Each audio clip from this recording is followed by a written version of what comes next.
بسم اللہ الرحمن الرحیم۔ ہوش ہی نہیں تھا۔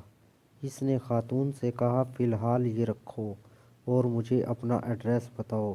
فکر کرنے کی کوئی ضرورت نہیں ہے، اپنے گھر جاؤ، انشاءاللہ سب ٹھیک ہو جائے گا۔ خاتون بے یقینی کے انداز میں اس کی طرف دیکھ رہی تھی، جیسے سوچ رہی ہو کہ اس پر بھروسہ کرے یا نہ کرے۔ چنانچہ اس شخص نے پھر سے یقین دہانی کرائی کہ تم جاؤ اور ایڈریس بتا دو۔ بس وہ خاتون اپنا ایڈریس بتا کر ایک طرف چل پڑی۔ تھوڑی دیر تک خاتون کو جاتا دیکھنے کے بعد وہ مڑا اور واپسی کی طرف تیزی سے قدم اٹھانے لگا۔ گھر پہنچ کر اس نے کافی مقدار میں پیسہ لیا اور ڈرائیور کو بڑی گاڑی نکالنے کا کہا، پھر خود ڈرائیو کر کے شہر کے 24 گھنٹے کھلے رہنے والے اسٹور سے راشن کے بہت سارے ساز و سامان اپنی گاڑی میں لیا اور خاتون کے بتائے ہوئے ایڈریس پر پہنچ کر سارا راشن اس کے گھر میں اتارا اور باقی کی رقم خاتون کو دے دی اور کہا صبح کرایہ دار سے وہ خود بات کرے گا اور کرائے کا معاملہ نمٹا دے گا اور انشاءاللہ ہر مہینے مخصوص رقم آپ تک پہنچا دی جائے گی۔ یہ کہہ کر جلدی سے بنا کچھ کہے سنے واپس مڑ گیا۔ خاتون بت بنی بے یقینی کے عالم میں کھڑی آنسو بھری نگاہوں سے دیکھتی رہی اور وین سمیت نظروں سے اوجھل ہو گیا۔ اب اس شخص کی کیفیت کافی مختلف تھی، اس کے انگ انگ سے خوشی پھوٹ رہی تھی۔ کچھ گھنٹوں پہلے جو اس کی حالت تھی وہ یکدم بدل گئی تھی۔ اب اس ہفتے 10 دن گزرنے کی جو فکر تھی وہ تھوڑی کم ہو گئی۔ ہفتہ 10 دن کا خیال آتے ہی اس نے کاغذ قلم لے کر خاتون کا ایڈریس لکھا اور وصیت کی کہ ہر ماہ باقاعدگی سے 4 لوگوں کو معقول سے بڑھ کر خرچے کی رقم اس ایڈریس پر بھجوائی جائے اور کاغذ کو لفافے میں بند کر کے تجوری میں رکھ دیا۔ اب اسے لگ رہا تھا کہ اپنے آخری سفر کے لیے وہ تیار ہے، تھوڑی بہت تیاری کر لی ہے۔ پھر ہفتہ گزر گیا اور 10 دن بھی گزر گئے، پھر مزید 10 دن اور پورے 15 دن گزر گئے۔ گھر والوں کے کہنے کے باوجود وہ ہسپتال نہیں گیا۔ اس طرح کرتے کرتے ایک مہینہ گزر گیا۔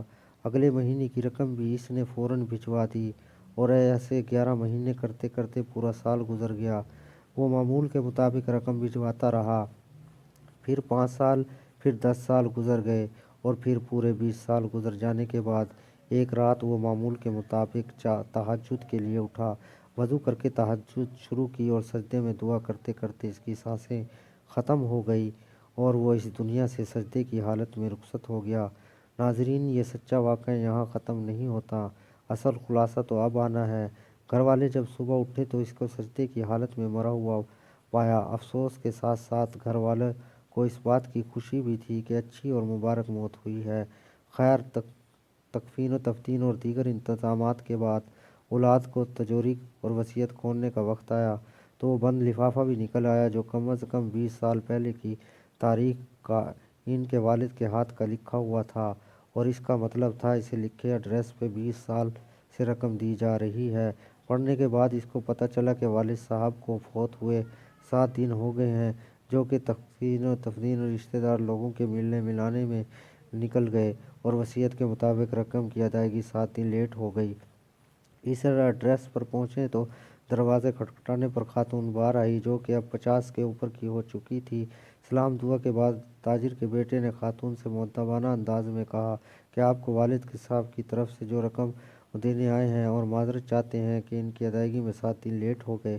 وہ اصل میں اتنا کہنا تھا کہ خاتون جلدی سے بولی، ارے نہیں نہیں، کوئی بات نہیں، آپ کے والد صاحب کے ہم پر بہت احسانات ہیں، آپ لوگ میری طرف سے والد صاحب کو بہت بہت شکریہ بولیے گا اور انہیں بتائیے گا کہ ہم ہمیشہ انہیں دعاؤں میں یاد رکھتے ہیں اور رکھیں گے، اور میری طرف سے آداب کے ساتھ ساتھ انہیں بتائیے گا کہ اب انہیں رقم کی بھیجنے کی ضرورت نہیں ہے۔ تاجر کا لڑکا حیرت انگیزی سے بولا، کیوں؟